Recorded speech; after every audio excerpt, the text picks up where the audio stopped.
Hey guys, so this is a video that was requested specifically by the tiny turtle, but anybody can watch it. But this is going to be how to solve a 2x2 Rubik's Cube, because I feel like it's easier if you have a video that you can watch and then you can just pause whenever you're ready and all that kind of stuff. So all you're going to need is a 2x2 Rubik's Cube that is scrambled up. As you can see, this one is very scrambled. Okay, so the first thing you're going to want to do is start with the whites. And as you can see, the 2x2 does not have any centers, so it really doesn't matter which side you start with. Sometimes if you have two whites that are oriented properly, it's smarter to start on that side, but really you can kind of just look around and just pick a spot to start.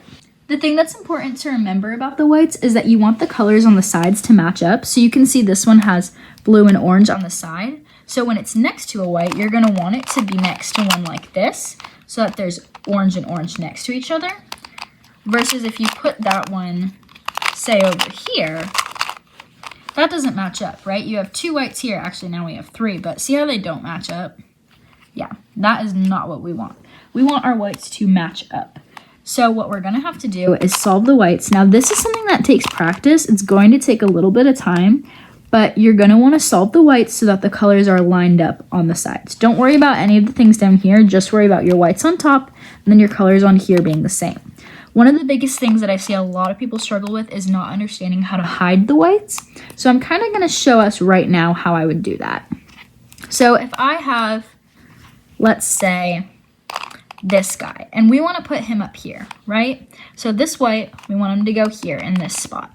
If I just push him up, this guy that was right here and was in the right spot because we want those two oranges to be next to each other, he's going to get pushed away, and we don't want him to get pushed away. So instead what we're going to do is we're going to hide him. And now when we hide a piece, we're going to put it away so it's not going to get touched. So this guy, we're going to push him this way because we want him completely out of the way so he's safe. We can move this guy, bring him up, and he will not move. So I'm going to take this white that has our orange and green on the side. I'm going to take him. We need to hide him specifically. We're going to push him away so he's out of the way. Now this guy is free to move up, and we can move him up. And then we can take this guy and we're going to put him back. And now we can see that they're next to each other. They're lined up. Sorry, we keep unfocusing. But they're lined up. No damage was done, right? He's there.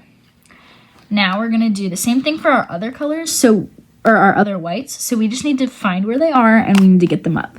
This guy has red and blue on his side, so we need to make sure that he's going to go next to our blue. This is easy because there's no one here, so we can just pop him up into place.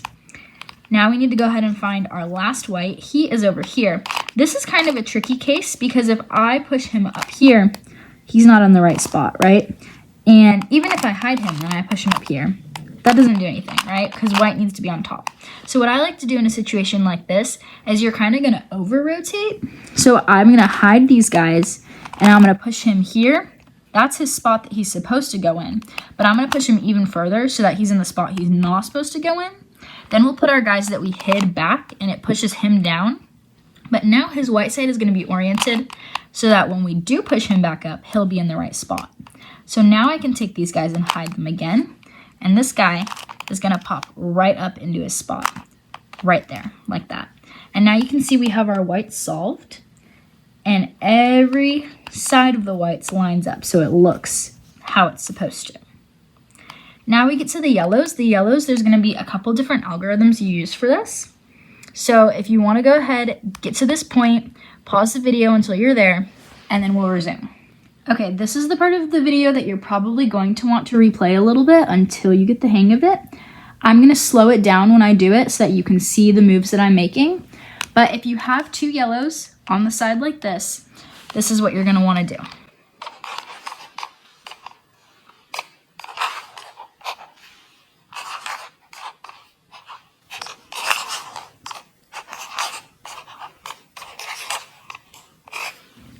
Okay, moved it a little bit.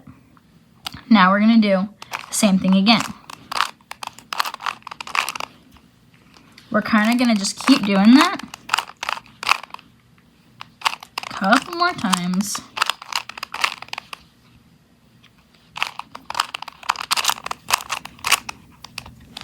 Until eventually we get to the point where we have all four yellows on top. Now, sometimes it takes more times than others. Sometimes it's your first try, and then all of a sudden you have all four yellows, and you're like, okay, this is great. Other times it takes a little bit, and that's okay. You're gonna wanna do it until you get all 4 yellows. If you keep doing it, eventually you will get all 4 yellows. You just have to keep going. We're gonna take a look at our cube, and we're gonna notice that our sides are not lined up. So we have our whites solved, but we have our yellows solved incorrectly, right? Those whites are solved correctly, our yellows are solved incorrectly. This is the most important formula you will ever learn for solving a Rubik's Cube. This is super important. First of all, if you have any sides of the yellows that are solved correctly, so pretend these were both red and red, that side is gonna go to the back. Because none of my yellows are solved correctly, it really doesn't matter which side goes to the back. It's gonna do the same either way. But if you have one that is solved correctly, you're going to put that side to the back. Again, I'm gonna slow down this formula. I want you to watch and try and copy it.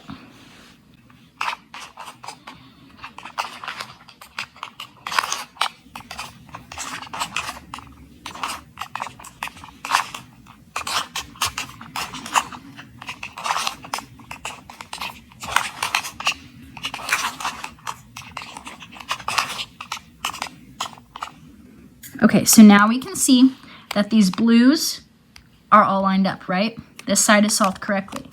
Now we're gonna do that same formula again. This time it's gonna orient our other side. So same thing, I'll slow it down so you can watch.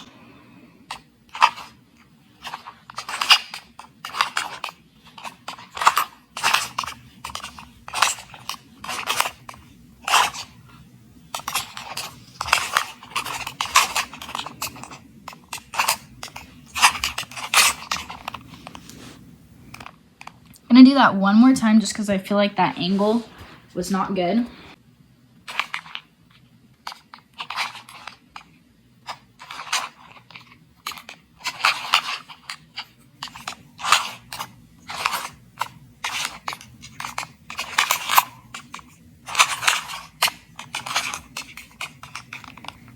And now your Rubik's Cube is solved.